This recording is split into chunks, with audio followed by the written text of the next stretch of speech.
Ben Nevis itself and Gleann Nevis is still my favourite place in the world. I actually moved to stay at the foot of the Gleann about 10 years ago, and I've lived in the area ever since, and I never tire of climbing there.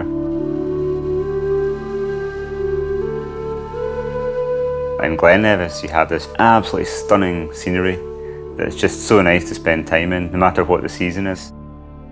Just the variety of climbing in such a small space, you just don't get anywhere else in the UK, and maybe arguably the world as well, because you have really high quality and standard winter climbing up on Ben Nevis. But in Gleann Nevis you have everything from 9A sport climbs, a whole array of trad climbs of all different characters, and amazing boulders as well.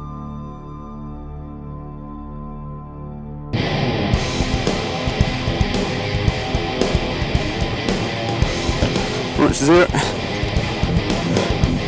I just had this kind of spark of an idea to try and do a climb from each climbing discipline in one day, and just the obvious thing that came to mind was all the 8s. One of the holds has got a huge chunk of ice on it. As soon as I kind of thought of it, it was just set as a seed in my mind, and I just couldn't let it go. I can't believe it. The 24-8 is all the grade 8s in a day, so it's 48A boulder problem, an E8 trad route, an 8A sport route, a grade 8 winter route, and 8 Munros in 24 hours.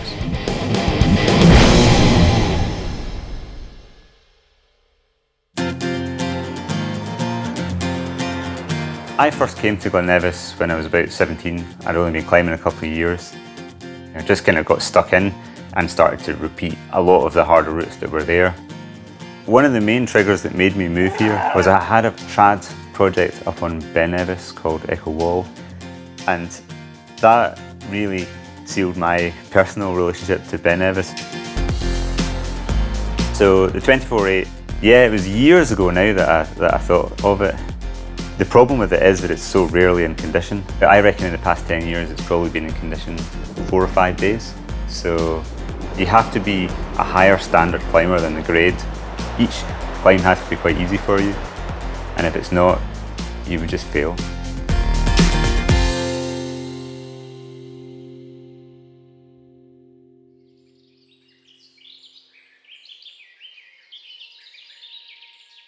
The light was just starting to break, and there was no clouds in the sky at all. It was slightly warmer than forecast, just hovering on 0. So as I was driving up Gleann Nevis, I was just kind of excited, and I guess kind of apprehensive about how it was going to go.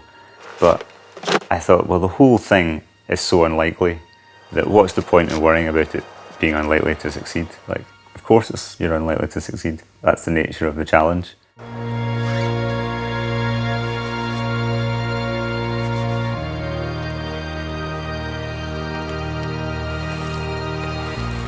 So you start going across this roof, and that's not too bad. And then it's really when you get to the lip of the roof, you have to move around to the left on these really small crimps.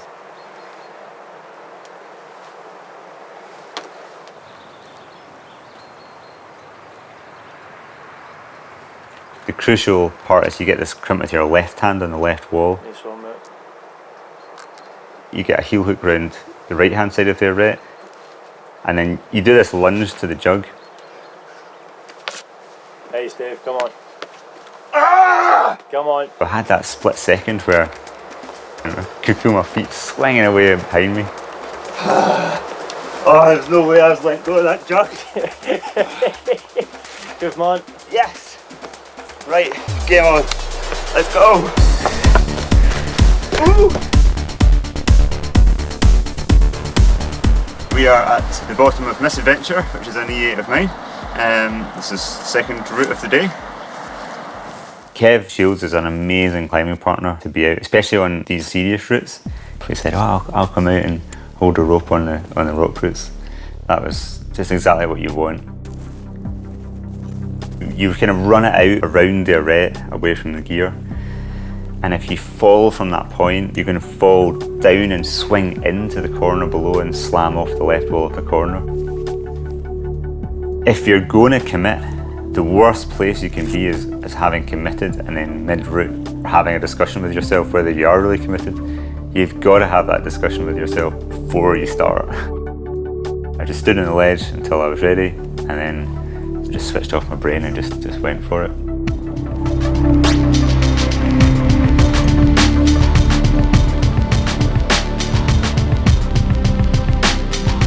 And it kind of culminates in like some slaps round the corner to get to this rounded break.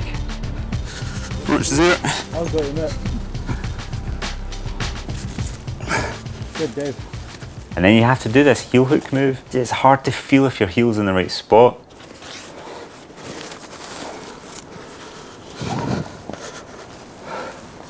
Nicely done, Mon. The good thing about it is it's over quickly. You know, you leave the ledge, you blast up the arete, and there's no time to stop or think. You're either doing it or you're not doing it. Good, mate. But the whole theme of the day was like, first try, no hesitation, no second try, just do it now. So after the trad, we went straight to Steel Hut Crag up in the Steel Gorge. And I did Leopold, which is the 8A sport route. We had the warm morning sun for the first time, which was just really nice.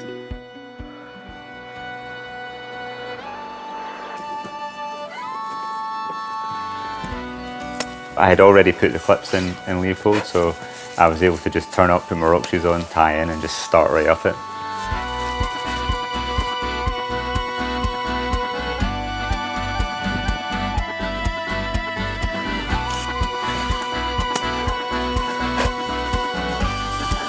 I've done Leopold to past its crux like 100 times.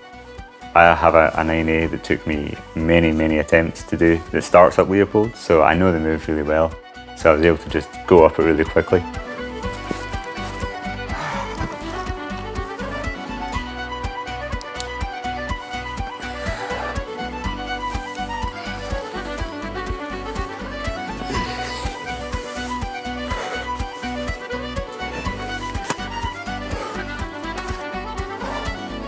When I got to the top part, some of the key holes were completely encased in icicles. So I kind of looked up and I was like, oh, right, that hole's covered in ice, what am I going to do? Oh, one of the holes has got a huge chunk of ice on it. Oh, the foot's got ice on it as well.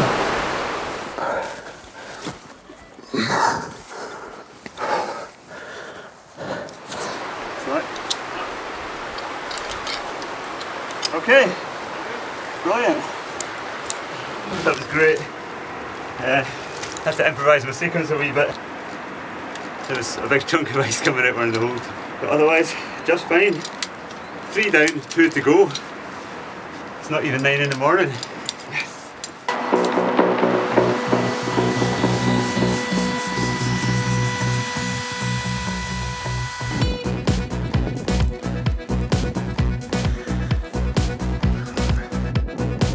We're halfway up by Nevis. We're just coming up the backside from Steel. It's a stunning morning. I can't believe the weather's perfect. It's just absolutely perfect. I've still got an hour 45 until I meet Ian to start the winter route. I'm glad that I'm climbing with Ian, because if there's anyone who'll get up anything in winter, it's Ian Small. So that's good.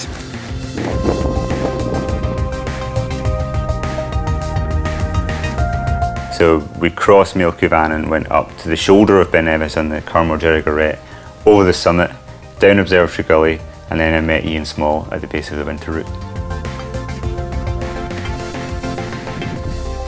So, just at the top of Tower Gully, on the top of the Ben, just before 12, and I'm just going to down climb, go and meet Ian Small and do the winter route. It's the winter route that can really suck up the time. That could make you fail on it. Even if you did it, it could make you fail on it just by taking hours and hours and hours.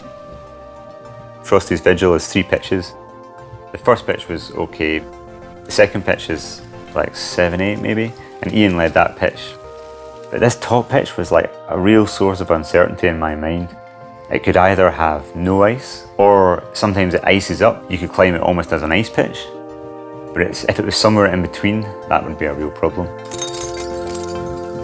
In the end, when I stepped out from the beelie, you like traverse right across this steep wall. And I did a couple of moves on thin hooks, and then I just reached around the corner and just placed my tool, and it just was like thunk into good ice.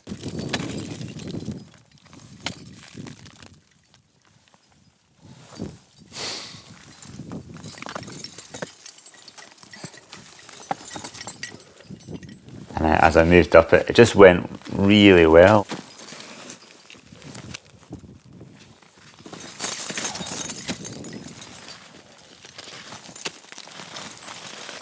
The sections that didn't have ice had really good rock gear, but then these icicles that I was climbing between were just actually pretty good ice.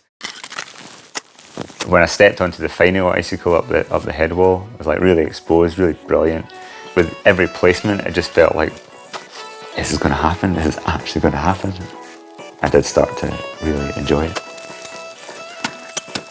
Safe, Ian! 6 o'clock in the evening, we were stood on top of the Ben. I left Ian Small behind and continued with Kevin Woods across the Munros. So that's Ben Nevis, the Annex, and then the Grey Corries. So we're on the top of the Ben. So far today, we've done a 48 boulder problem, an E8 trad route, an A-type sport route, and a grade 8 winter route. And now, we've just done a Munro, Ben Nevis, and we've got 7 more to go. I think it's about 5:30 or so. Sun's still up, it's still a beautiful day, and we're off for a big walk. Here we go.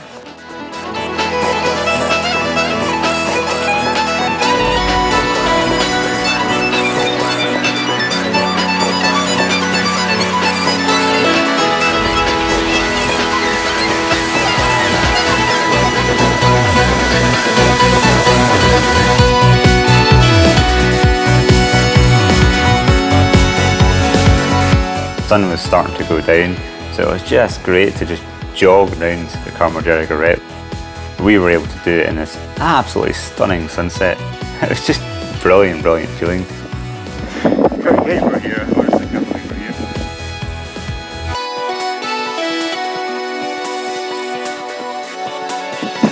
Yeah, my best day in the hills for 10 years, I think. We went down between Carmargerrig and the Annex and came back up Anneck Moor, and that was going to be a big climb. Head down, blast up it. But even once we got up on Anneck Moor, there was still some amazing light left in the sky, so it almost got dark, but across the whole western horizon there was this amazing red, deep red light, which was just fantastic. Anneck Moor. Whose idea was it to do Munros again? Good question. Both myself and Kevin were really dehydrated. I knew at some point the fatigue is going to kick in and you're going to start to get into that marching mode. You want to stop, but you just got to keep putting one foot in front of the other. Number 7, stop Connor Cloudy. Getting there. Getting there. Pretty exhausted now though. Trying to drink ice. So it must have been about midnight when we went up Stob Corrie Cloudy and then went down to reach Stoban, which is the last Munro. I can't believe it. That was the end of the 24/8 challenge. That was wild. Oh, what a brilliant day. I'm just too tired to feel. And then we headed down into the Larag Lechic and walked about 10k straight back out to my house. It's sometime after 4 in the morning. Been on the go for about 24 hours and I'm really tired. Only about 5 minutes walk from my house, which is just on the other side of the River Speen. So last hurdle of the day, just have to wade through the river. It really brings home that all that climbing is there, but it's so close to home. You know, it's literally right on your doorstep. And yeah, I mean that's one of the main reasons why I live in this place, because there is all of that variety, but it's all just right there. It's brilliant.